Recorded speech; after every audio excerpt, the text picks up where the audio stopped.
Hello student, good morning. How are you? आज हम chemistry पढ़ते हैं, क्लास 12th की केमिस्ट्री में पहला दूसरा चैप्टर है इलेक्ट्रोकेमिस्ट्री। इलेक्ट्रोकेमिस्ट्री में पहले हमने स्टार्ट कर इलेक्ट्रोकेमिकल सेल के बारे में पढ़ा दिया है। इलेक्ट्रोकेमिकल सेल के बारे में, इलेक्ट्रोकेमिकल सेल क्या होता है, फिर इलेक्ट्रोड पोटेंशियल क्या होता है, इलेक्ट्रोकेमिकल सीरीज, उसकी एप्लीकेशन, ये सारी चीजें हमने पढ़ा दिया है। अब हम लोग नस्ट इक्वेशन पढ़ेंगे। नस्ट इक्वेशन क्या होता है?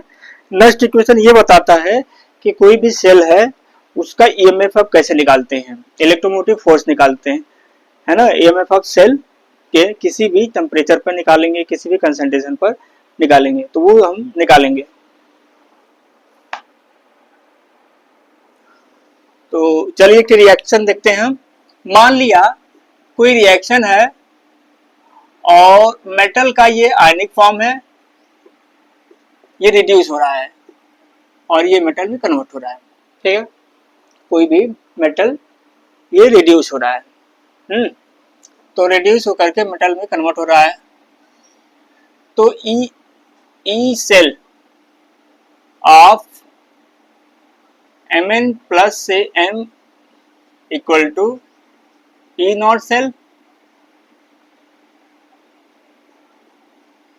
माइनस, ये फॉर्मूला है RT upon NF ln।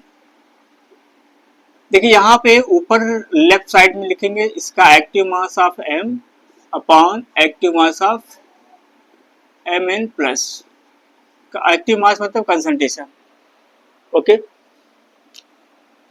E not cell है ये, तो इसको हम ऐसे लिख देते हैं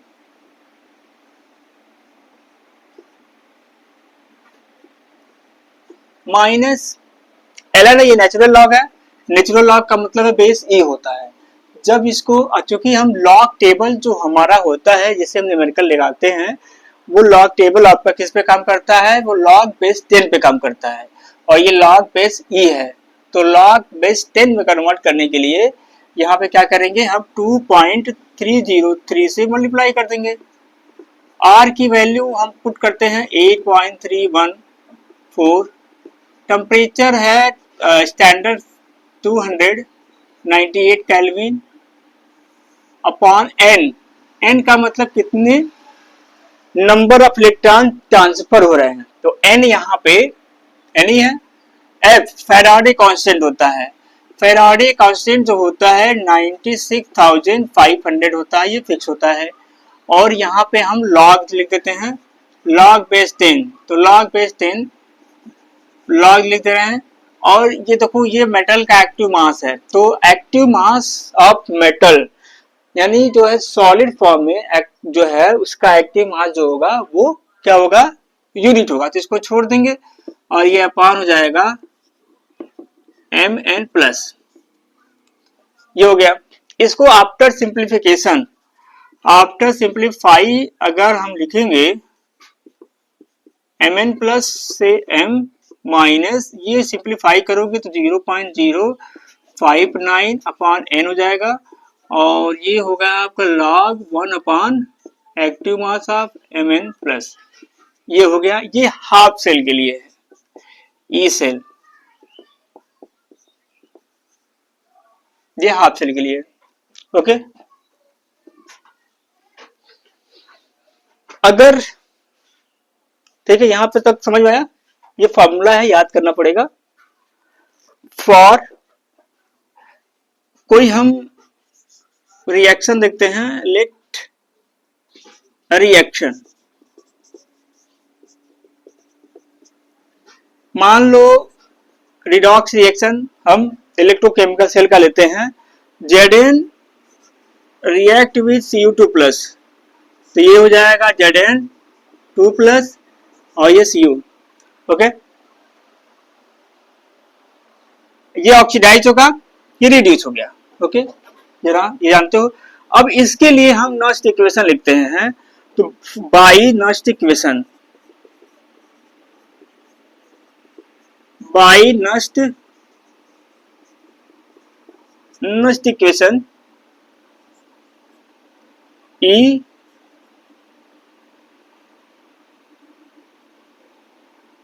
ई cell E not cell minus R T upon N F L N. क्या लिखोगे भाई, इधर ऊपर राइट साइड वाले लिखोगे। जो मेटल है ये सॉलिड फॉर्म में है, इसको नहीं लिखेंगे। जो एक्वस फॉर्म में है, जो आयनिक फॉर्म में, उसी का लिखेंगे, उसी का कंसंट्रेशन होगा। तो ये हो जाएगा Zn2+ और नीचे क्या होगा, इसका लिखेंगे, इसको छोड़ देंगे, active mass of copper ion. ये हो गया फॉर्मूला। इसकी वैल्यू अगर लिखना है तो आप इसको लिख दो, ई नॉट सेल माइनस 0.59 अपॉन, यहां पे देखोगे तो यहाँ पे Zn से Zn2+ में कितने इलेक्ट्रॉन ट्रांसफर हो रहा है, 2 इलेक्ट्रॉन। तो n की वैल्यू क्या हो जाएगी, 2 हो जाएगी, log Zn2+ अपॉन Cu2+। ये हो गया फार्मूला, ठीक है। इस तरह से हम क्वेश्चन लगा सकते हैं। ये इंपॉर्टेंट है, it is very very important, exam के लिए, बोर्ड एग्जाम के लिए इंपॉर्टेंट है। अगर हम कोई जनरल रिएक्शन अगर ले लेते हैं, मान लिया कोई रिएक्शन अगर ले रहे हो, general reaction, let a general reaction,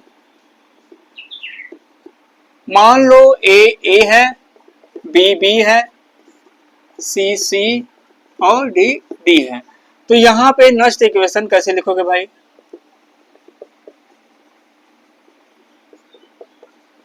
नष्ट इक्वेशन ये हो जाएगा E cell equal to E not cell minus 0.059 upon N.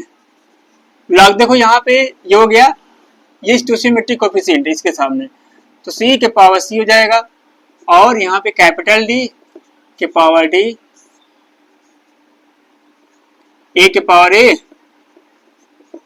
B के पावर बी। ये फार्मूला है, ठीक है। तो इस तरह से हम क्वेश्चन लगा सकते हैं, ये फार्मूला है। तो एक क्वेश्चन 3 नंबर का न्यूमेरिकल आता है, बहुत इंपॉर्टेंट है।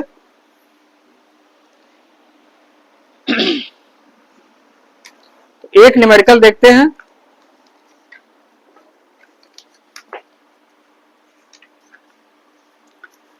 Represent the cell in which the following reaction takes place. Example number 2.1 है।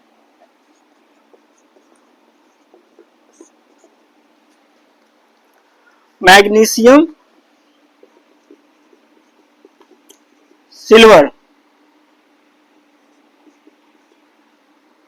0.001 M gives Mg2+। इसका कंसंट्रेशन है 0.13 M हो जाएगा।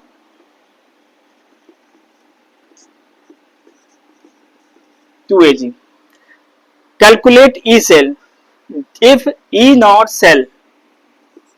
सेल दिया है 3.17 वोल्ट, तो ई सेल बताना है। तो it is very simple question है ना। तो नष्ट इक्वेशन से लगा दो भाई, by Nernst equation,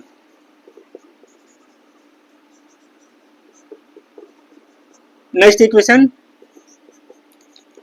E cell equal to E not cell minus क्या होगा जी, 0.059 अपॉन, देखो एम एन, यहाँ पे एन होता है ना, एन क्या होगा, कितना इलेक्ट्रॉन पार्टिसिपेट कर रहा है यहाँ पे, Mg से Mg2+, कितना इलेक्ट्रॉन ये लूज किया, 2 इलेक्ट्रॉन, तो यहाँ पे 2 इलेक्ट्रॉन हो जाएगा। लॉग राइट साइड क्या लिखते हैं पहले, Mg2+ का कंसंट्रेशन अपॉन यहाँ पे Ag+ का, यहाँ पे देखो स्टोइचियोमेट्री 2 है, यहाँ पे 2 का मल्टीप्लाई कर दो, 2 का स्क्वायर कर देते हैं।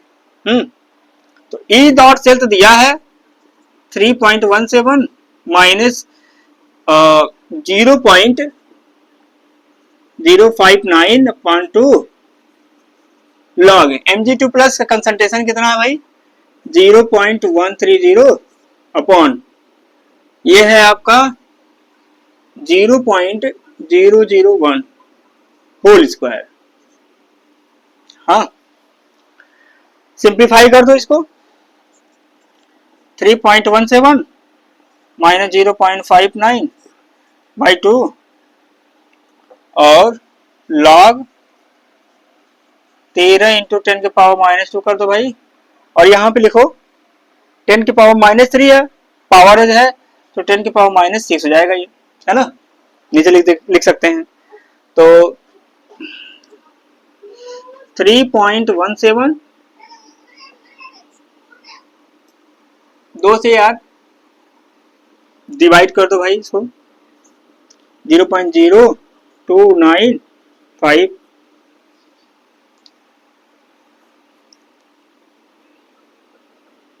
लॉग 10 की पावर ये हो जाएगा 10 की power 4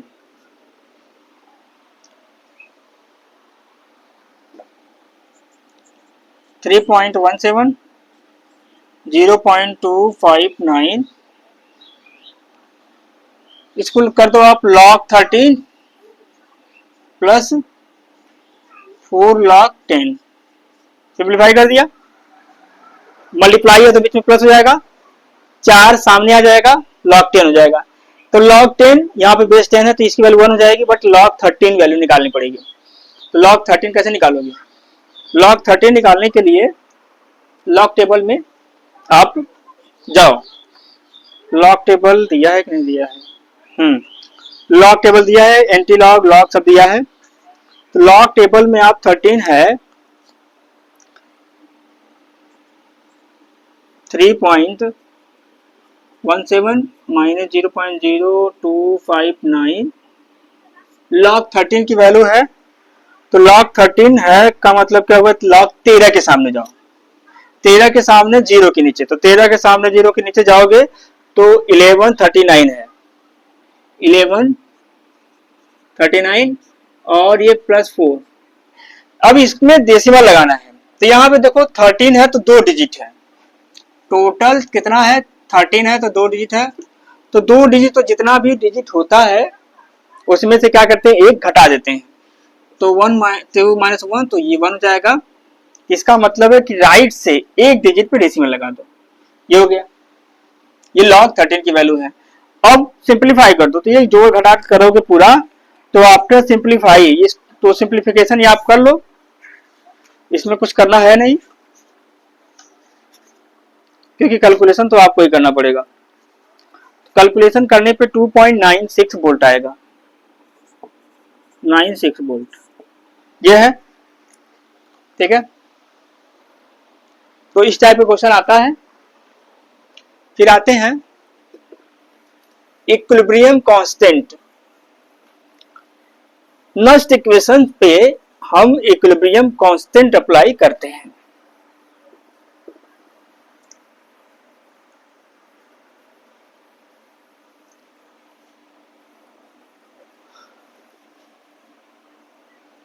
equilibrium constant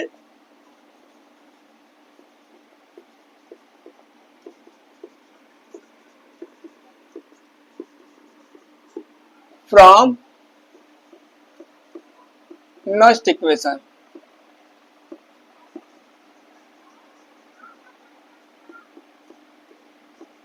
next equation पे इक्विलिब्रियम कांस्टेंट अप्लाई करते हैं भाई तो मान लिया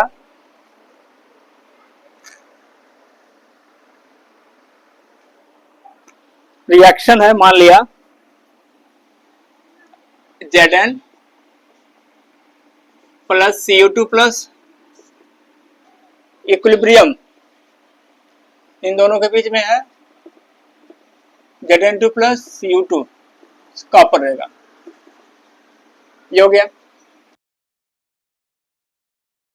हम लगाएंगे next equation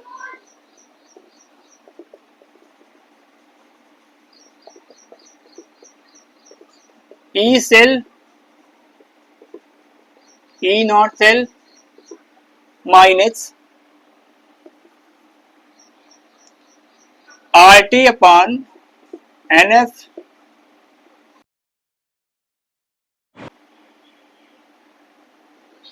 active mass of Zn2 plus active mass of Cu2 plus. ये हो गया। हाँ, ये तो है। पहले इतना समझ में आया। तो ये हमने यहाँ पे फॉर्मूला RT अपॉन NF पहले वाला लिया है, ठीक है। अब एट इक्विलिब्रियम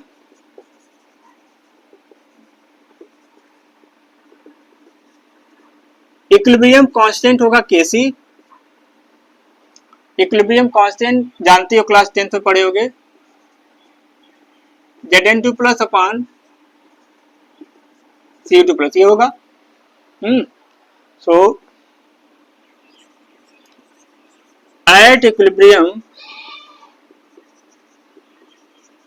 इक्विलिब्रियम पर जो ई सेल होगा इलेक्ट्रोमोटिव फोर्स वो क्या होगा, जीरो हो जाएगा, क्योंकि इक्विलिब्रियम पर क्या होगा, रिएक्शन होगा ही नहीं। तो रिएक्शन जब होगा ही नहीं तो करंट ही नहीं फ्लो करेगा।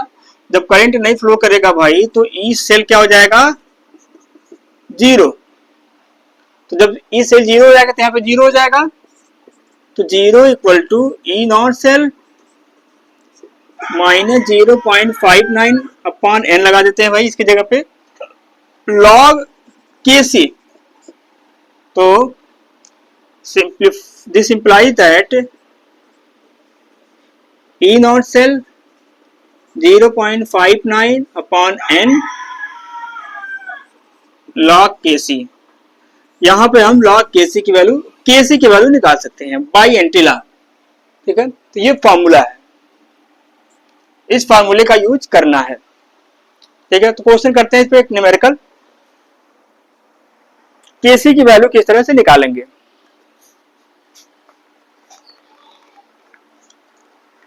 Calculate the equilibrium constant for the reaction.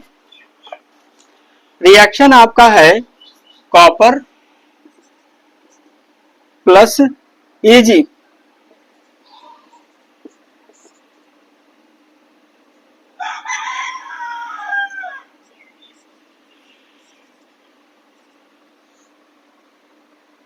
E naught cell equal to 0.46 volt दिया है।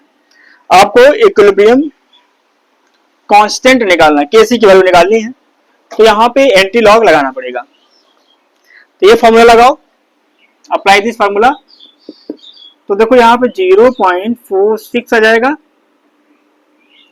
Equal to 0.59 upon N. N क्या है भाई, कॉपर से Cu2 प्लस 2 इलेक्ट्रॉन होगा, तो यहाँ पे 2 इलेक्ट्रॉन हो जाएगा, लॉग Kc। तो लॉग Kc की वैल्यू क्या हो जाएगी, 0.46 इंटू 2 0.059, ये हो गया।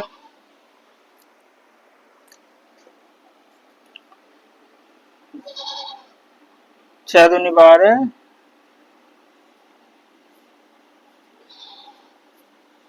ये हो गया।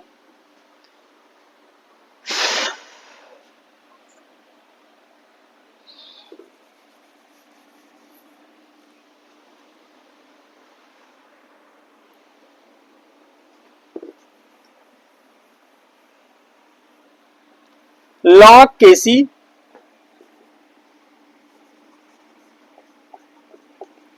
Equal to 920 upon 59। इसको डिवाइड करेंगे 920 अपॉन 59, तो इसको डिवाइड करने के बाद क्या आएगा,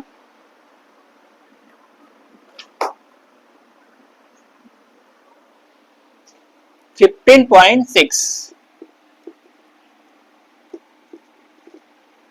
तो Kc equal to anti log of 15.6। तो देखो यार यहाँ पे पॉइंट के पहले जो है ये 15 है, तो इसको हम लिख देते हैं 10 के पावर 15। हाँ, पॉइंट के पहले होता है वो पावर होता है, और यहाँ पे 0.6 है, 0.6 का एंटी लॉग देखो, तो एंटी लॉग में 0.6 देखना है। तो एंटी लॉग में जाते हैं 0.6, 0.6 के सामने जीरो के नीचे ये आएगा आपका 0.3981, तो 3981, एक डिजिट के बाद डेसिमल लग जाएगा, तो ये हो जाएगा हमारा केसी की value. This is the value of KC, इस तरह से निकालना है।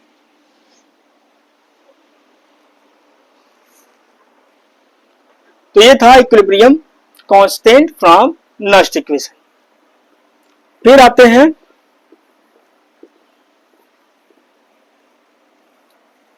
नेक्स्ट टॉपिक है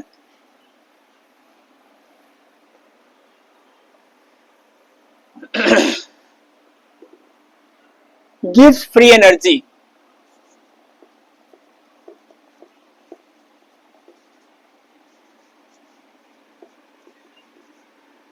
गिव्स फ्री एनर्जी